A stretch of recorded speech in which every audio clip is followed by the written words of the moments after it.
Welcome to Arts and Props with Geo. I'm Gail. I'm doing this for Halloween, so it's going to be a little bit more on a creepy side. And I just want to show you that this fall has been through a number of things, and it does not matter because we're going to completely cover it. And so this is a way to refurbish some old ornaments. So to begin with, I'm going to start with cornstarch, and I'm wiping it inside the molds. You want to get a nice coat, a nice even coat, just lightly dusted so that the clay comes out more easily. Use creative paper clay, and look at how light this is. Take your clay and you're going to knead it first. I'm just rubbing it through my fingers, kind of folding it over and in so that way it has a nice even consistency. You don't want any tears in your clay when you press it in the mold.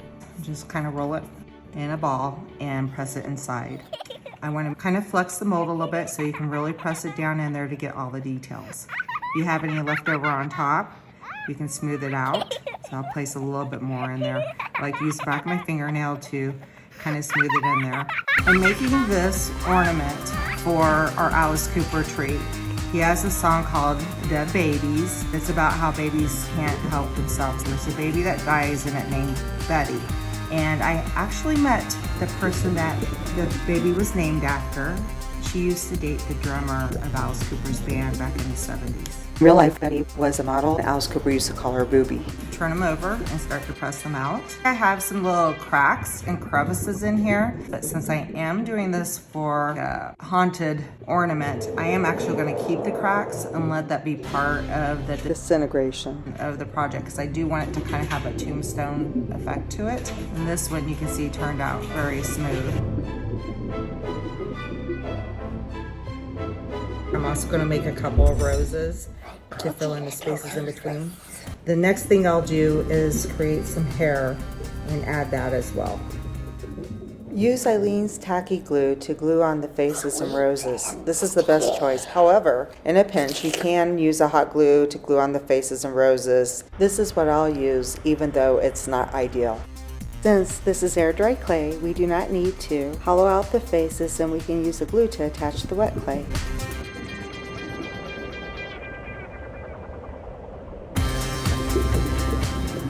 Mommy, Daddy, please treat us well.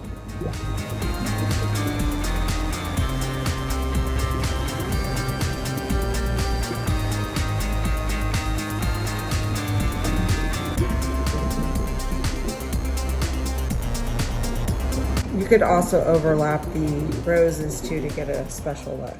I build up the roses up to 3 layers to balance out the thickness of the faces. To smooth out clay, just apply water with your fingertips. Now while this is drying a little bit, I'm going to move it over to the side and we're going to start to make the hair. You want a tile surface to work on. Begin by taking out a small portion of paper clay. When you're rolling out coils, you want to use your fingertips and not your palms. I'm going to knead it first, kind of roll it up into a cylinder here to kind of get a jump start. And I want them to be very thin. At any point I could break this in half so I can make it thinner. And I want to spread my fingers out to apply pressure more evenly. If it's too thick in places, I'm just going over it and applying the pressure there. I'm not making really long hair, just going to break some of these up. If I want, I can take this one, kind of flatten it out a little bit, and then to add texture, I'm just going to use a pen. At this point, if I want to curl it, I can kind of roll it up like a crescent shape and apply it to one of the heads. And I'm going to use glue to attach it.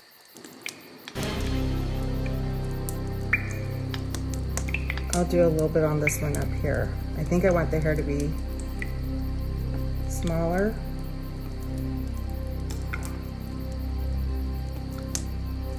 Flatten it out a little bit.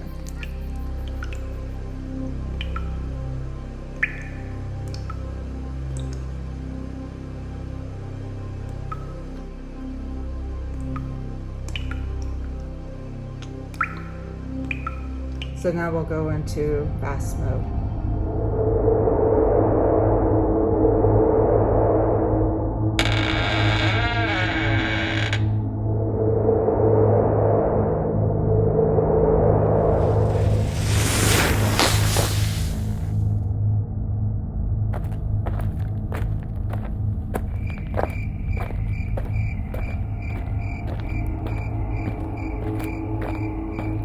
Someone's coming.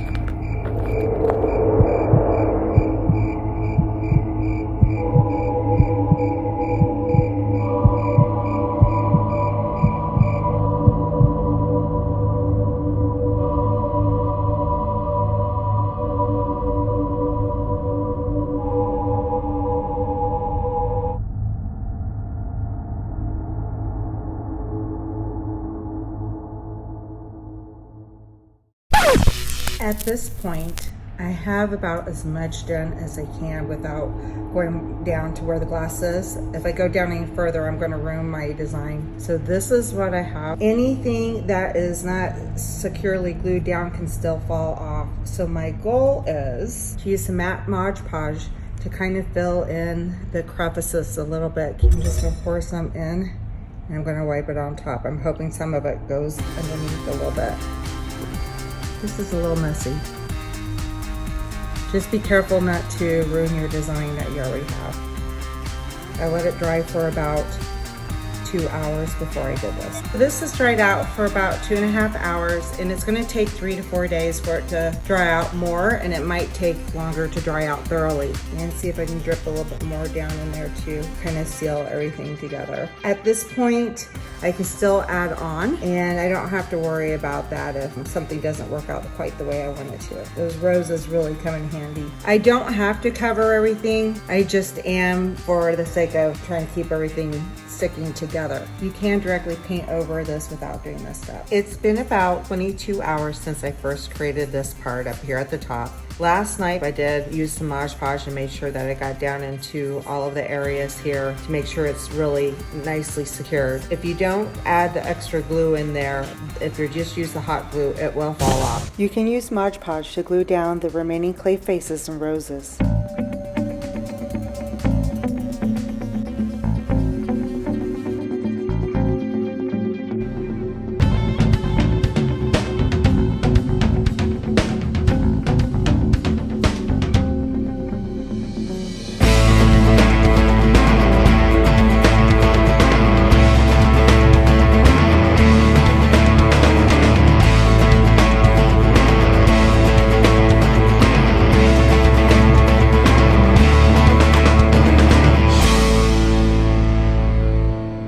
A couple, a little bit more pieces of clay in to fill in this area and build it up a little bit here and stuff so it evened out a little bit more.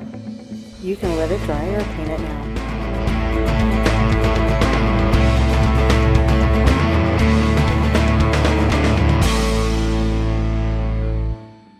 I just mixed some black craft paint with some water and now apply it to the whole ornament.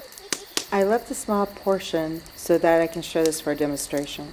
I'm using paints that look like cement, and it's called Folk Art Terra-Cotta. I'm going to start with the Cavern Moss. I'm not using any water, I'm just putting a little paint on the brush. Now I'm going to wipe it on top and start on the hair to get rid of some of that paint. Getting mostly the forehead and the cheekbones. Now using the cool concrete, I am painting mostly the faces, such as the forehead, the nose, and the cheekbones, and the hair, as well as the roses. The last step is to use the Terra-Cotta Snowbank paint, that's the white, and paint mostly on the forehead and the cheekbones and a little bit on the hair. Maybe a little bit on the chin as well. I'm avoiding the roses at this point. So this is the way it looks. And it's supposed to be kind of creepy and kind of unfinished a little bit to kind of give a hint of that airy feeling. I made a 1/4 inch hole that is 1 inch deep using a wooden skewer in the top for the hanger. I take the end of this hanger right here and I have my glue gun and I'm going to put glue around here. And stick it down in the hole and let it dry, and it's ready to hang.